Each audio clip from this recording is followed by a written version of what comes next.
जय हिंद दोस्तों, कैसे हैं आप सब। उम्मीद करती हूँ आप सब भी ठीक होंगे। आप सबकी दुआ है, मैं भी बिल्कुल ठीक हूँ। दुआ है आप सबकी, प्यार है, सम्मान है। आज जो मेरा ये वीडियो बनाने का जो वजह है, खास कारण है, वो ये है जिस तरह से देश की देश की जो है दो बेटियां हैं।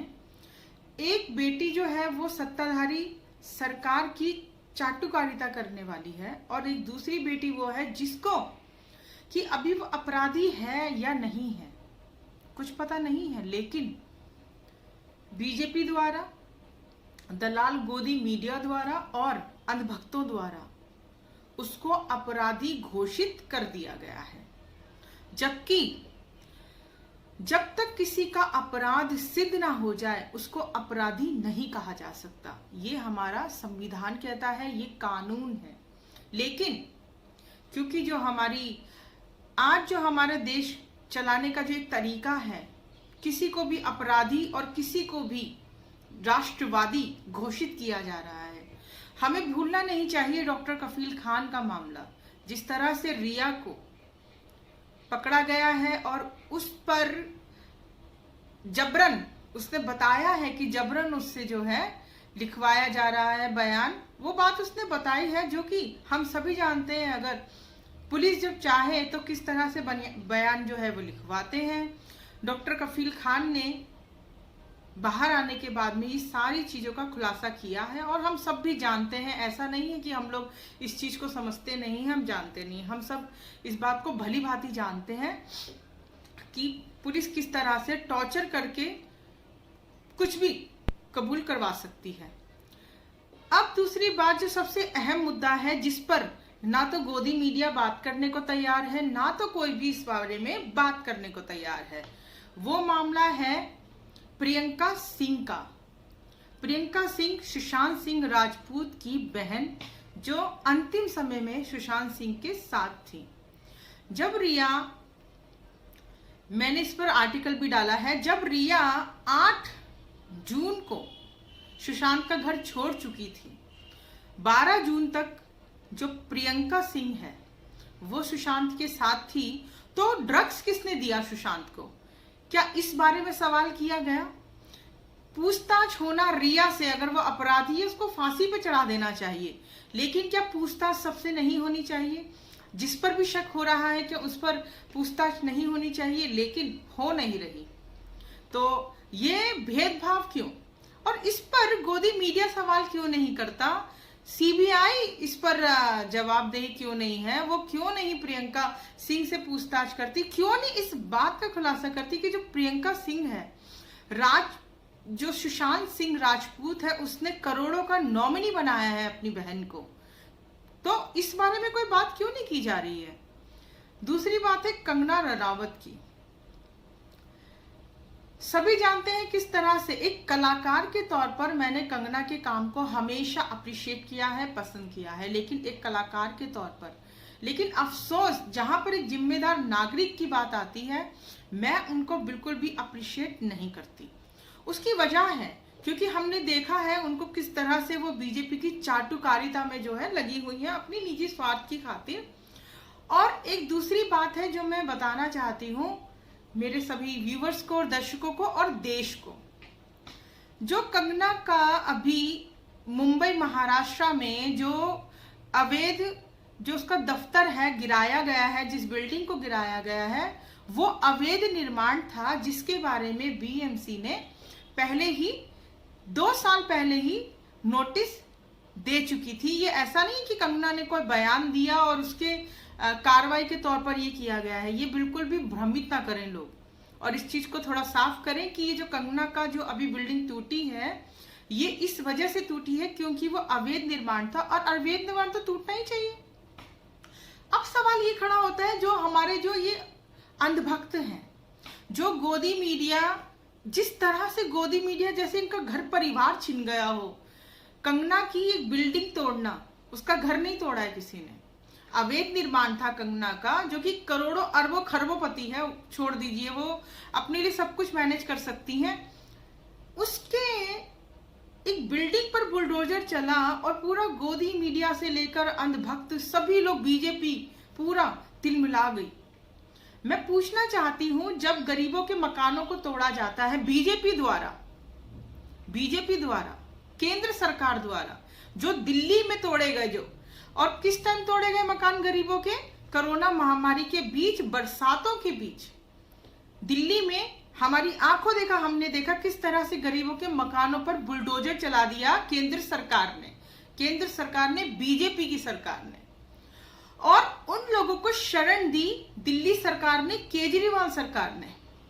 बुलडोजर चलाया गया ताकि दिल्ली सरकार का जो नाम खराब किया जा सके। जिस तरह से मरकज पर जब एफआईआर का मामला आया था, केजरीवाल सरकार को कटघरे में लिया गया था, दिल्ली सरकार को। दिल्ली के बारे में मैं क्यों इतना बोल पाती हूँ? क्योंकि मैं दिल्ली की नागरिक हूँ, मैं दिल्ली की जमीनी सच्चाई को जानती हूँ, इसी वजह से मैं दिल्ली की सारी बात को रखती हूँ। अब आप ये देखिए, जब गरीबों के जो मकान थे उनको तोड़ा गया, वो भी कोरोना महामारी के बीच, वो कहीं जाने के लायक नहीं थे, कुछ करने के लायक नहीं थे, वो परेशान थे कि वो क्या करें। उस दौरान किसी मीडिया ने, किसी अंधभक्त ने, बीजेपी के नेता, खैर उन्होंने तो घर तोड़े ही थे, किसी ने कुछ नहीं बोला। ये दोहरा मापदंड क्यों देश में? ये दोहरा व्यक्तित्व क्यों देश में? क्या उन लोगों के घर उजड़ने का किसी को कोई अफसोस नहीं था? गोदी मीडिया को क्या तब डिबेट नहीं करना चाहिए था कि गरीबों के मकानों को क्यों तोड़ा जा रहा है? लेकिन तब किसी की चू नहीं निकली। क्यों? क्योंकि गरीब तो है ही मरने के लिए हमारे देश में। और 2014 से तो ऐसा हो गया है, गरीबी हटाइए वाली बात तो खत्म हो चुकी है, अब तो गरीबों को हटाइए। बीजेपी के एक नेता आ जाते हैं जो बेगूसराय से जीते हैं और जो पासपोर्ट देते हैं सभी को, वीजा देते हैं पाकिस्तान का। समझ गए होंगे सभी लोग कौन है वो। उन बीजेपी के जो नेता है, इनका बयान आता है कि सभी लोगों को, जितने भी लोग हैं, उन सभी को एक एक गाय पाल लेनी चाहिए घर में, जो बेरोजगार लोग हैं। पहली बात। दूसरी बात, एक बीजेपी के नेता बोलते हैं कि जो इस समय जो सबसे ज्यादा जरूरत है देश को, जल्दी से जो बनना चाहिए, वो है जनसंख्या नियंत्रण कानून। जहां लोग मर रहे हैं भुखमरी से, कोरोना महामारी से, आत्महत्या कर रहे हैं, चाहे वो किसान हो, बेरोजगार नौजवान हो, या भुखमरी के कारण, अपनी नौकरी जाने के कारण जो लोग मर रहे हैं, लेकिन इनको कानून किस पे बनाना है? जनसंख्या नियंत्रण कानून बनाना है इनको। अब आप आ जाइए इन टीवी डिबेट पर, जो दलाल लोग, जो पैसे लेकर ये लोग डिबेट पर ये 4 नमूने बिठा लेते हैं और एंकर जो चीखते हैं, अब आ जाइए उस पर। ये लोग क्या करते हैं? आज में एक बड़ी हैरानी वाली बात है जो हम लोग देख रहे हैं। कंगना की बात करने के लिए और रिया के लिए उसको किसी भी तरह से उसको दोषी साबित करके उस पर सारा ठीकरा फोड़ दिया जाए, और इसी तैयारी में जो है कुछ जो महिला हैं, बीजेपी की महिला, जो कि बलात्कार पर कभी नजर नहीं आती, देश की बहन बेटी को जिंदा दिलाया जाता है, ये नजर नहीं आती कभी भी। लेकिन हाँ, ये नजर आई है कब? रिया के खिलाफ और कंगना के समर्थन में। अब आप ये देखिए, इसको मक्कारी नहीं कहा जाएगा तो क्या कहा जाएगा? आज हमारे देश में क्या ये मुद्दा नहीं होना चाहिए? एक 90 साल की बुजुर्ग महिला, दादी का जो है बलात्कार किया गया, गैंग रेप किया गया, उस पर कोई चर्चा नहीं है, कोई बात नहीं है, बलात्कार पर कोई कानून नहीं है। क्यों? आज 3 महीने से बच्ची से लेकर आज 90 साल की बुजुर्ग महिला का बलात्कार हो रहा है, और चर्चा किस पर हो रही है हमारे देश में? कंगना के बिल्डिंग पर और रिया पर। क्या हमारे देश में बाकी सभी चीजें सही हैं क्या? क्या कंगना को किसी ने जान से मारने की धमकी दी है? किस वजह से उनको Y+ सिक्योरिटी दी गई है? ये एक बड़ा सवाल है। क्यों दी गई है? आखिर ऐसी क्या बात है कि उनको Y+ सिक्योरिटी दी गई है? क्योंकि वो चाटुकारिता करती हैं बीजेपी की, इस वजह से दी गई है उनको? बहुत सा। और दूसरी बात देखिए, एक ठीक है, रिया चक्रवर्ती जो है, रिया ने, सीबीआई का ये कहना है कि रिया ने ड्रग्स दिया, पुड़िया जो थी वो खरीदी और सुशांत को दी। अब मैं पूछना ये चाहती हूं, एक अध्ययन सुमन है, अध्ययन सुमन, शेखर सुमन के बेटे, जिनके साथ रिलेशन में रह चुकी हैं कंगना रनावत, अध्ययन सुमन को ड्रग्स कौन देता था? क्या इस पर कार्रवाई नहीं होनी चाहिए? अगर रिया दोषी है तो जो शेखर सुमन के जो बेटे हैं अध्ययन सुमन, उनके साथ जो रिलेशन में थी, जो उनको ड्रग्स देती थी, क्या उस पर कार्रवाई नहीं होनी चाहिए? इस पर सवाल कौन करेगा? क्यों देश को भटकाने का काम कर रही है ये गोदी मीडिया?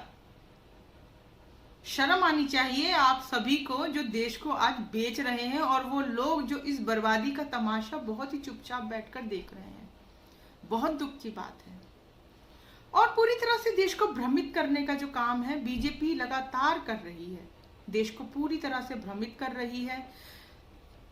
एक पृष्ठभूमि तैयार की गई सुशांत सिंह राजपूत को लेकर, और उसको आगे बढ़ाने का काम जो है वो कंगना को दिया गया है।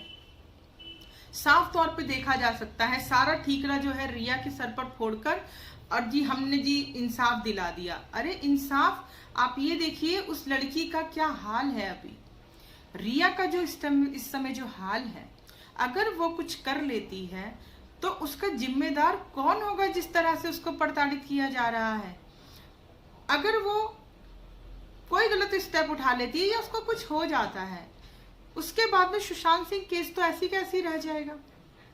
तो ये सारी चीजें हैं जिसके बारे में जो है थोड़ा सा सोचने की जरूरत है सभी को। तो कुछ ऐसे फैक्ट्स हैं जिनको कि मेरे आईडी बंद है, पेज बंद है, जो एडमिन है उनके थ्रू मैं कुछ अपलोड करा पा रही हूँ थोड़ा बहुत, अदरवाइज सब कुछ बंद है मेरा।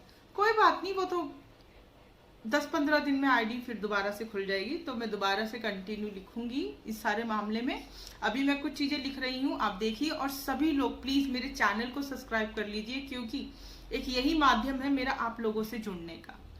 देश की बेटी ममता सेठी मेरे यूट्यूब चैनल को सभी लोग सब्सक्राइब कर लें, मेरे चैनल को अपना प्यार दें, जिस तरह से आप मुझे देखते चले आए हैं आज तक। चलिए, जय हिंद, जय भारत, देश की बेटी ममता सेठी, जय हिंद।